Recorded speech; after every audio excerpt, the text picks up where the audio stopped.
Hello दोस्तों, welcome to spare and approach. दोस्तों, इसके पहले वाले सेशन में हम लोगों ने मौर्योत्तर काल और गुप्त काल को देख लिया था, जिसमें हमारी चर्चा मुख्य रूप से गुप्तकालीन शासकों से थी। आज जो हमारा टॉपिक है वो गुप्तकालीन प्रशासन और गुप्तकालीन कला संस्कृति को हम लोग आज देखेंगे। तो चलिए अपने चैप्टर की शुरुआत करते हैं। तो देखिए, गुप्तकालीन प्रशासन में जो सबसे टॉप पे होता था वो राजा होता था। अब जो राजा था उसका जो राजकीय चिन्ह था वो गरुड़ था, जो कि भगवान विष्णु का सवारी होता है। तो जो राजा है ना वो खुद को विष्णु के रूप में मतलब शो करता था और राजा को भगवान विष्णु के रूप में पूजा जाता था। ठीक है, राजा को विष्णु के रूप में पूजा जाता था। राजकीय चिन्ह गरुड़ था। अब यहाँ पे गुप्तकालीन साम्राज्य को देख लीजिए। तो जो गुप्तकालीन साम्राज्य है उसमें जो सबसे छोटी इकाई थी वो पेठ थी। पेठ का अर्थ होता है ग्राम। पेठ, कई सारे पेठ मिलते थे तो विधि बनते थे, जिसको तहसील कहते हैं, जो कि जिला का एक टुकड़ा, जिला से छोटा एरिया, कई तहसील मिला के जिला बनते हैं। तो जो शासन की या साम्राज्य की जो सबसे छोटी इकाई थी वो पेठ थी। कई सारे पेठ मिलकर क्या बने? तहसील। और कई सारे तहसील मिलकर क्या बने? जिला यानी विषय।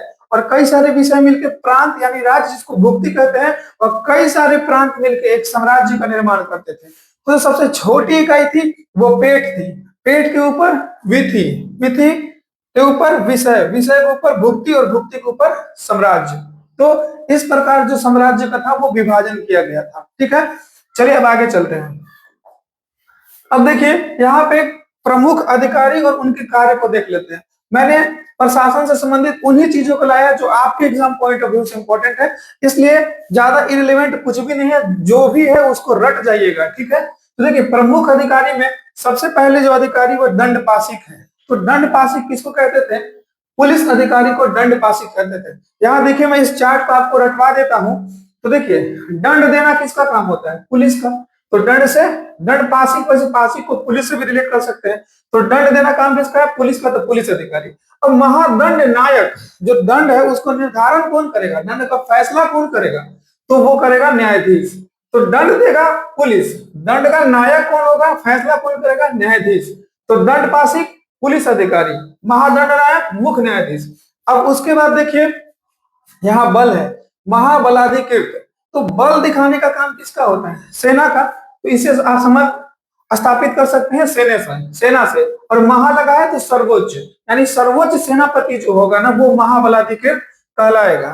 ठीक है, तो तीन हम लोगों ने देख लिया। दंड देने का काम पुलिस यानी दंड पाशिक पुलिस अधिकारी। महादंड नायक निर्णय, दंड संबंधी निर्णय मुख्य न्यायाधीश। महाबलाधिकृत बल सेनापति यानी सर्वोच्च सेनापति। उसके बाद महासंधि विग्राहिक। संधि मतलब क्या होता है कि जो युद्ध है उसको युद्ध विराम लगाने वाला जो होगा, वो शांति स्थापित करने वाला जो होगा वो होगा संधि विग्राहक। तो युद्ध और शांति का मंत्री, जिसको हम विदेश मंत्री कहते हैं। ठीक है, तो महासंधि विग्राहक कौन होगा?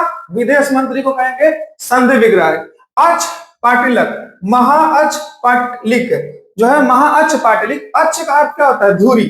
और कोई भी साम्राज्य की धुरी जो होती है वो मनी होती है, पैसे पे ही कोई साम्राज्य घूमता है। ठीक है, तो आप इसको ऐसे रिलेट कर सकते हैं, अक्ष का संबंध धुरी से। किसी भी साम्राज्य की धुरी उसकी आर्थिक व्यवस्था होती है। तो आय व्यय का ब्यौरा रखने वाला क्या कहलाएगा? महाअक्ष पाटलिक। महाअक्ष पाटलिक जो है वो आय और व्यय का ब्यौरा रखने वाला कराएगा। उसके बाद जो है वो कुमारात्य है। तो कुमारात्य जो है वो सर्वोच्च प्रशासनिक अधिकारी होता था, जिसको हम आज के जिला कलेक्टर के रूप में रख सकते हैं। तो कुमारात्य कौन था? सर्वोच्च प्रशासनिक अधिकारी। ठीक है, एक बार फिर से, दंड देने का काम पुलिस का। दंड संबंधी निर्णय यानी नायक कौन होगा? मुख्य न्यायाधीश। बल कौन दिखाएगा? सेनापति। संधि युद्ध और शांति के नेता विदेश मंत्री।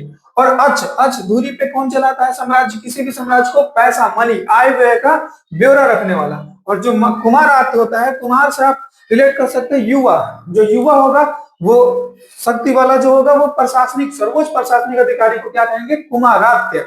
ठीक है, अब हम आगे चलते हैं। अब देखिए, गुप्तकालीन सिक्कों को देखिए। तो जो गुप्तकालीन सिक्के थी ना वो कुषाणों की नकल पे चलाई गई थी। ये कुषाणों की नकल इसमें किया गया गुप्तकालीन सिक्कों में।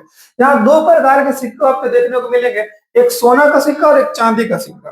तो जो सोना का सिक्का है वो दिनार कहा जाता था, जो चांदी का सिक्का है वो रूपक कहा जाता था। सिक्का संबंधित मैंने कल आपको फैक्ट बताया था कि शीशे के सिक्के सबसे पहले किसने चलाए थे? सातवाहनों ने। सोने के सिक्के सबसे पहले किसने चलाया था? हिंद यवन यानी हिंद यूनानी शासकों ने। सर्वाधिक सोने के सिक्के मिलावटी मतलब ज्यादा है लेकिन उसमें मिलावट था, तो सर्वाधिक सोने के सिक्के जिन्होंने चलाया था वो गुप्त थे, और सर्वाधिक शुद्ध सोने के सिक्के जिन्होंने चलाया था वो कुषाण थे। ठीक है, तो जो गुप्त थे वो सोने के सिक्के को दिनार कहते थे, चांदी के सिक्के को रुपया कहते थे। ठीक है, यहां तक आप समझ गए। अब आगे चलते हैं। अब यहाँ देखिए गुप्तकालीन कला एवं संस्कृति को देखते हैं, जिसमें हमारी मुख्य चर्चा मंदिर स्थापत्य कला से रहेगी। तो जो गुप्तकालीन मंदिर स्थापत्य कला है वो, तो देखिए गुप्त काल में ही भारत में मंदिर निर्माण कला आरंभ हुआ। ठीक है, गुप्त काल में मंदिर निर्माण कला आरंभ हुआ भारत में, और जो गुप्तों ने मंदिर बनाया वो पहली बार शिखर युक्त मंदिरों का निर्माण किसके टाइम में हुआ? वो गुप्तों के टाइम में हुआ। ठीक है, तो भारत में मंदिर निर्माण कला आरंभ किसके समय से माना जाता है? गुप्तों के समय से माना जाता है। ठीक है, अब पहली बार शिखर युक्त मंदिरों का निर्माण भी इन्हीं के समय में हुआ था।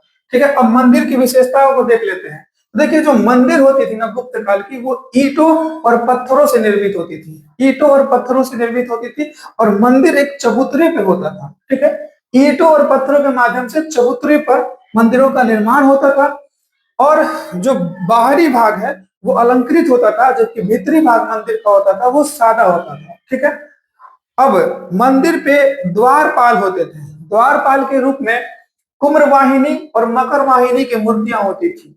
नदी देवी जिसमें यमुना देवी और गंगा देवी की मूर्ति होती थी, और ये जो शैली है वो नागर शैली के अंतर्गत गुप्तकालीन मंदिरों का निर्माण किया गया था। तो मंदिर निर्माण से संबंधित जो शैली है उसको हम लास्ट में देखेंगे। बस अभी आप गुप्तकालीन मंदिर की विशेषताओं को समझिए। यहाँ पे जो गुप्तकालीन मंदिर होते थे वो किसी चबूतरे पर निर्मित होते थे।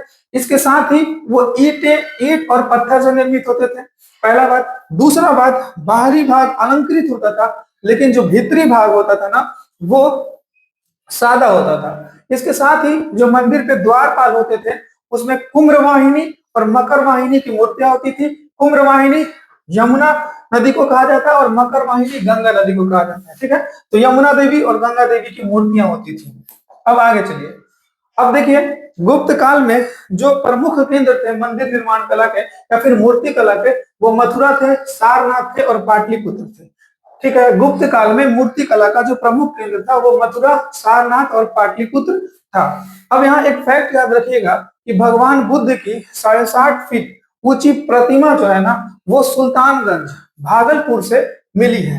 ठीक है, सुल्तान इसी काल की है कि सुल्तानगंज से तांबे की 7.5 फीट ऊंची जो बुद्ध प्रतिमा है वो प्राप्त हुई है। उसके बाद सारनाथ में से बैठे हुए बुद्ध की प्रतिमा और मथुरा से खड़े बुद्ध की प्रतिमा प्राप्त हुई है जो कि गुप्त कालीन है। ठीक है, तो यहाँ पर नोट याद रखना है कि जो भागलपुर बिहार में जो सुल्तानगंज है वहां से क्या मिला है?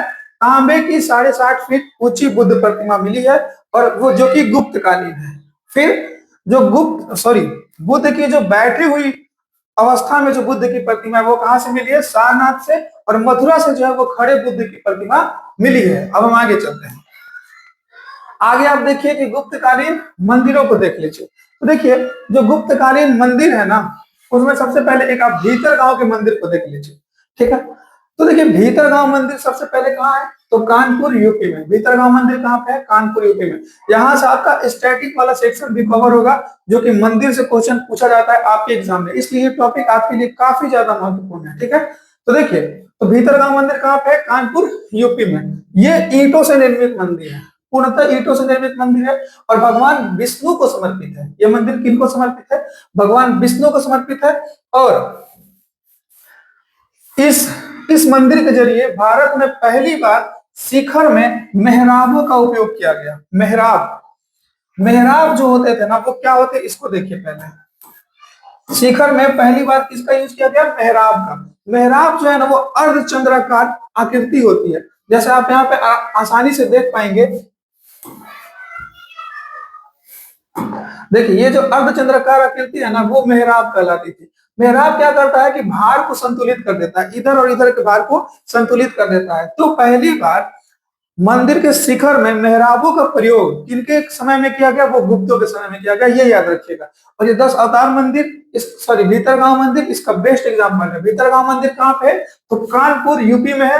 ये ईंटों से निर्मित मंदिर है, भगवान विष्णु को समर्पित है, और पहली बार शिखर में जो है वो मेहराब का प्रयोग किया गया था इसी मंदिर में, ठीक है, जो कि गुप्तकालीन मंदिर है। अब हम आगे चलते हैं, दूसरी मंदिर को देखते हैं। दूसरा लक्ष्मण मंदिर है, वो भी गुप्तकालीन मंदिर है। वो कहाँ पे है, सीरपुर छत्तीसगढ़ में। लक्ष्मण मंदिर कहाँ पे है, सीरपुर छत्तीसगढ़ में, ठीक है। तो मैंने आपको बता दिया कि गुप्तकालीन जो मंदिर है वो नागर शैली के होंगे। अब नागर शैली क्या होता है उसको बाद में देखेंगे, बस इतना याद रखिएगा, ठीक है। अधिकांश मंदिर गुप्तकालीन जो नागर शैली में, ठीक है। अब कुछ अन्य गुप्तकालीन मंदिरों को देख लीजिए। तो भूमरा का शिव मंदिर कहाँ पे है, सताना जो है वो एमपी में है। भूमरा शिव मंदिर कहाँ पे है, सताना एमपी में। नचना कुठार ये बहुत फेमस मंदिर है, ये पार्वती मंदिर है, और ये भी एमपी में है, पन्ना जिला में। उसके बाद तिगवा महादेव मंदिर, सॉरी तिगवा विष्णु मंदिर कहाँ पे, एमपी में। तिगवा मंदिर कहाँ पे है, जो कि विष्णु मंदिर है, वो एमपी में है। और खोह का जो शिव मंदिर है वो भी एमपी में है। ये सारे मंदिर जो है वो मध्य प्रदेश में है, जो कि गुप्तकालीन है। एक बार फिर से पीछे से आइए, जो कि भीतरगांव मंदिर था वो कहाँ था, कानपुर यूपी में। उसके बाद लक्ष्मण मंदिर कहाँ था, सीरपुर छत्तीसगढ़ में। भूमरा शिव मंदिर कहाँ पे है, सतना एमपी। भूमरा शिव मंदिर सतना एमपी। नचना कुठार जो है वो भी एमपी में है, पन्ना जिला में। तिगवा मंदिर कहाँ पे है, वो भी एमपी में है, जो कि भगवान विष्णु को समर्पित है। और खोह का जो शिव मंदिर है वो भी एमपी में है। तो इस प्रकार एमपी वाला एक जगह आप लिख के रट सकते हैं, ठीक है।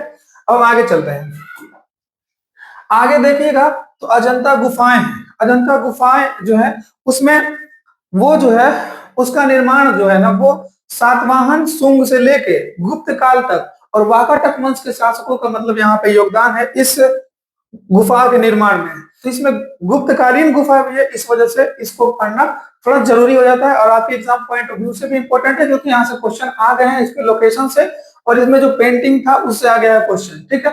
तो अजंता गुफाओं का निर्माण कब से कब तक हुआ, दो चरण में हुआ। पहला चरण हुआ सातवाहन और सुंगों के टाइम, सुंग से लेकर सातवाहन तक, ठीक है।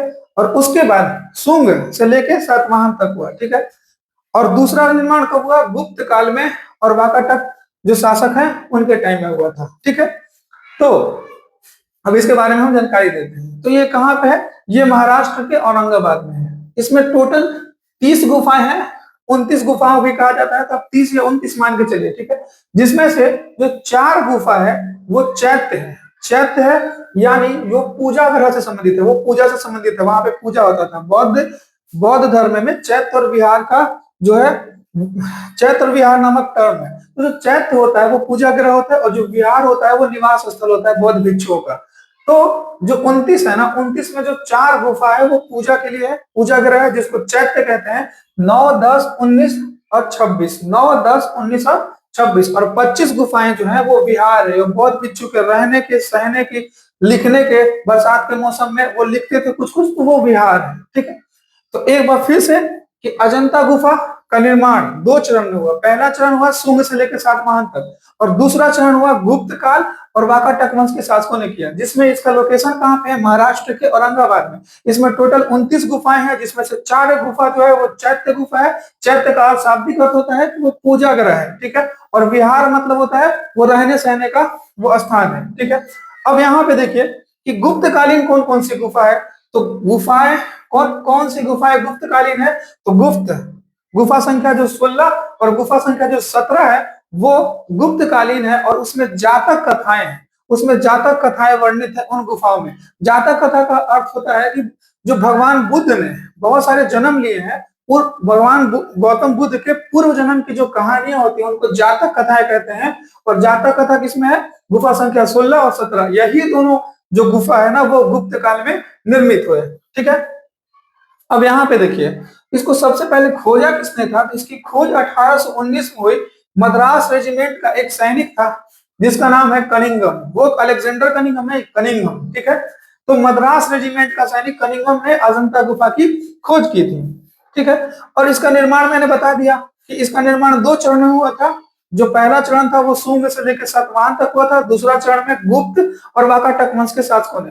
तो वाकाटक में जो पृथ्वी सेन द्वितीय है ना, उसका सामंत वराहदेव था, उसने वाकाटक वंश के समय में इसका निर्माण करवाया था। ठीक है, अब तो यहाँ पे आप सिर्फ पृथ्वी सेन नहीं है, इसमें मैंने बताया शुंग से लेकर सातवाहन तक के शासकों ने इसका निर्माण करवाया। उसके बाद गुप्त और वाकाटक, तो वाकाटक में ये है पृथ्वी सेन द्वितीय का सामंत वराहदेव जो कि निर्माण करवाता है गुफाओं का अजंता में। ठीक है, अब यहाँ पे ना गुफा संख्या 1 का क्वेश्चन शायद पूछा है, तो देखिए गुफा संख्या 1 में ना बोधिसत्व पदमपणि का पेंटिंग है।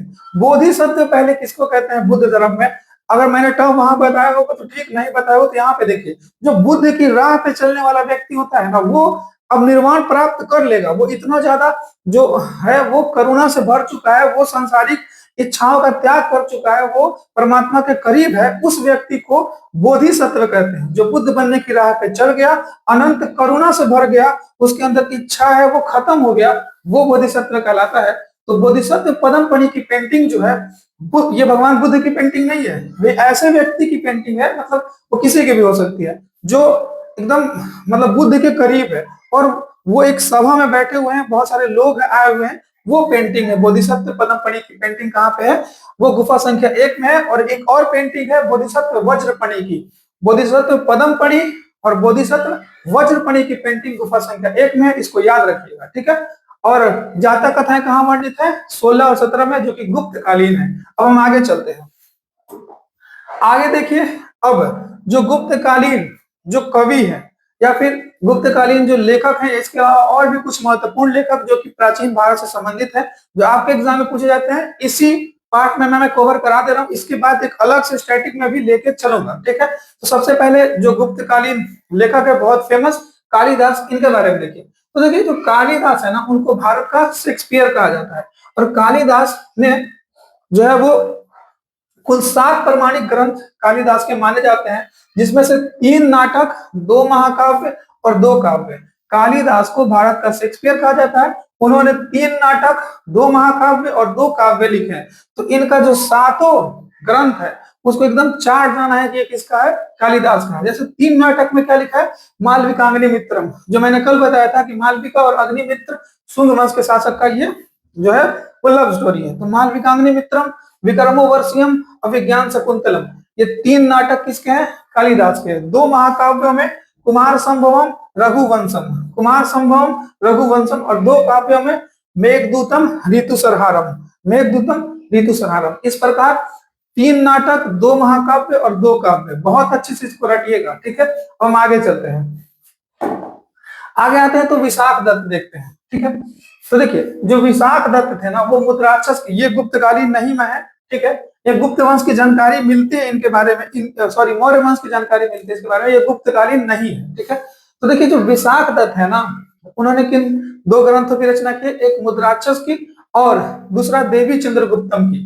विशाख दत्त ही सबसे पहले बताए थे कि जो मौर्य थे वो वृषण कबीले के थे, यानी वो मोर चलाने वाले थे। ठीक है, तो ये इसी विशाख दत्त के बुक मुद्राक्षस में उन्होंने बताया था कि जो मौर्य थे वो वृषण कबीले से संबंधित थे, वो मौर्य कुल से थे, वो मोर वाहक थे, मोर चलाने वाले थे। ठीक है, चलाने वाले। तो मुद्राक्षस के रचनाकार विशाख दत्त, इसके बारे में मौर्य काल के बारे में जानकारी मिलती है।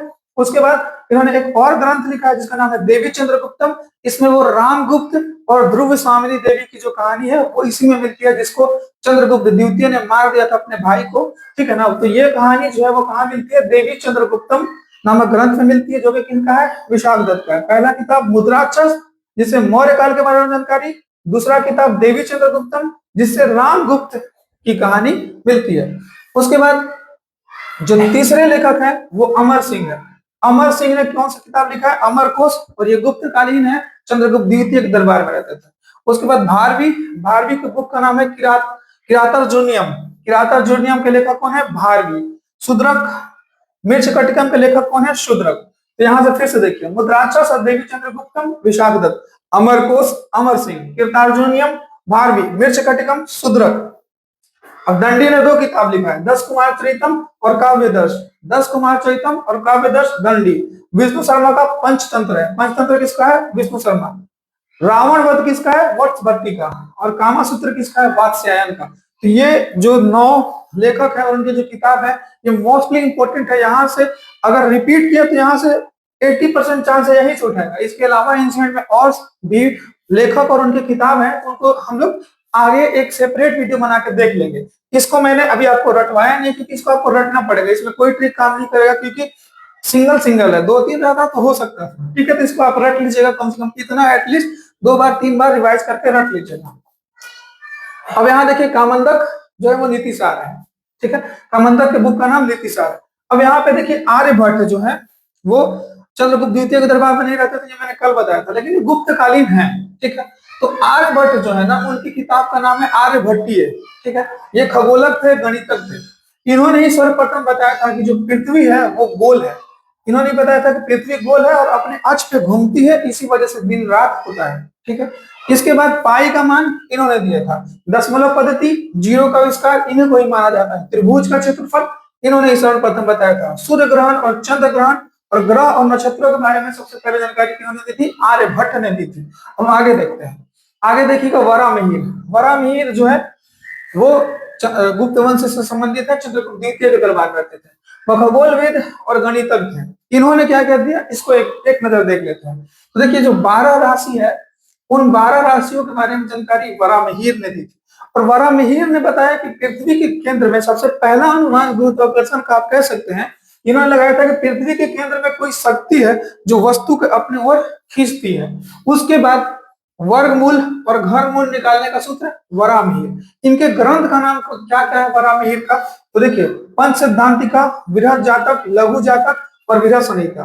पंच सिद्धांतिका, बृहद जातक, लघु जातक और बृहद संहिता, ये चारों किताब किनका है, वराहमिहिर का। तो खगोलक थे, गणितज्ञ थे, 12 राशियों के बारे में जानकारी, पृथ्वी के केंद्र में कोई शक्ति है जो वस्तुओं को अपनी ओर आकर्षित करती है, वर्गमूल और घनमूल निकालने का सूत्र इन्होंने दिया था। अब आगे चलते हैं, आगे देखिएगा तो ब्रह्मगुप्त, ये जो ब्रह्मगुप्त है वो भी गणितज्ञ और खगोलक है। वो जो इनके पीछे जो थे ना, वो जो वराहमिहिर थे, उन्होंने बताया था, ऐसा अनुमान लगाया था कि पृथ्वी के केंद्र में कोई शक्ति है जो वस्तुओं को अपने ओर खींचती है। लेकिन गुरुत्वाकर्षण के बारे में जिन्होंने बताया वो ब्रह्मगुप्त थे, ठीक है। इनके ग्रंथ का नाम है ब्रह्मस्फुति सिद्धांतिका, ठीक है। ब्रह्मस्फुति सिद्धांतिका, खंड खाटक और वेदांत ज्योतिष टीका। खंड खागक है और वेदांत ज्योतिष टीका है। तो ये थोड़ा जो नाम है वो मतलब प्रैक्टिस में इसको लाइएगा, तभी जाके आपका अपना होगा, ठीक है। इसको बार बार पढ़िएगा, ब्रह्मस्फुट सिद्धांतिका और खंड खागक और वेदांत ज्योतिष टीका, ठीक है। ये थोड़ा सा मतलब इसको प्रैक्टिस में लाना पड़ेगा, ठीक है, एक बार में ये नहीं होगा, ठीक है। अब यहाँ पे देखिए भास्कर प्रथम है, तो भास्कर प्रथम ने परमाणु सिद्धांत की व्याख्या की थी, परिकल्पना की थी। सबसे पहले परमाणु सिद्धांत किसने दिया, भास्कर प्रथम ने, ठीक है। अब यहाँ पे इनकी रचना लघु भास्कर है, बृहद भास्कर है। लघु भास्कर और बृहद भास्कर किसका रचना है, वो भास्कर प्रथम का रचना है, और इन्होंने परमाणु सिद्धांत की परिकल्पना की थी। अब यहाँ पे थोड़ा सा मंदिर निर्माण शैली को देख लेते हैं, क्योंकि यहाँ से क्वेश्चन पूछे जाने की संभावना है इस बार मेरे अकॉर्डिंग। ये यहाँ से आपको पूछ लेगा कि निम्नलिखित में से कौन नागर शैली के मंदिर है, इस टाइप का, ठीक है। और नागर शैली, बेसर शैली और द्रविड़ शैली से कुछ क्वेश्चंस पूछे जाने की संभावना ऐसा मुझे लग रहा है, ठीक है। इसलिए मैं ये टॉपिक को कवर करा देता हूँ, ठीक है। देखिए भारत में मंदिर निर्माण की 3 शैलियां मानी जाती हैं, नागर शैली, बेसर शैली और द्रविड़ शैली। जो नागर शैली है ना, वो विंध्य हिमाचल प्रदेश, सॉरी जो हिमालय है यानी जम्मू कश्मीर से लेके विंध्याचल पर्वत तक का जो एरिया है, जो उत्तर भारत का एरिया है, वहां नागर शैली फेमस है, ठीक है।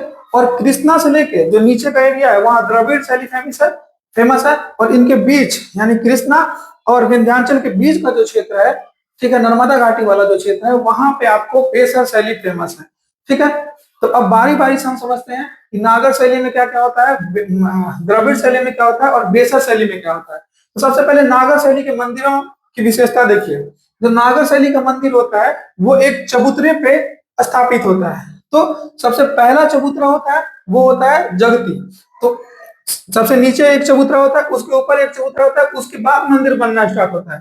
तो सबसे निचले चबूतरे को जगती कहते हैं, जगती के ऊपर पीठ होता है, ठीक है। यहाँ तक क्लियर है। जगती और पीठ नामक संरचना किसमें, नागर शैली में। उसके बाद जो मंदिर होगा ना वो शिखर युक्त होगा और रैखिक होगा, त्रिभुजाकार। ठीक है। और जो शिखर होगा वो ज्यादा ऊंचा नहीं होगा, द्रविड़ के जैसा। द्रविड़ में जो गगन चुंबी शिखर बनते हैं, ठीक है, तो इनकी ऊंचाई, इन मंदिरों की ऊंचाई जो होती है वो कम होती है।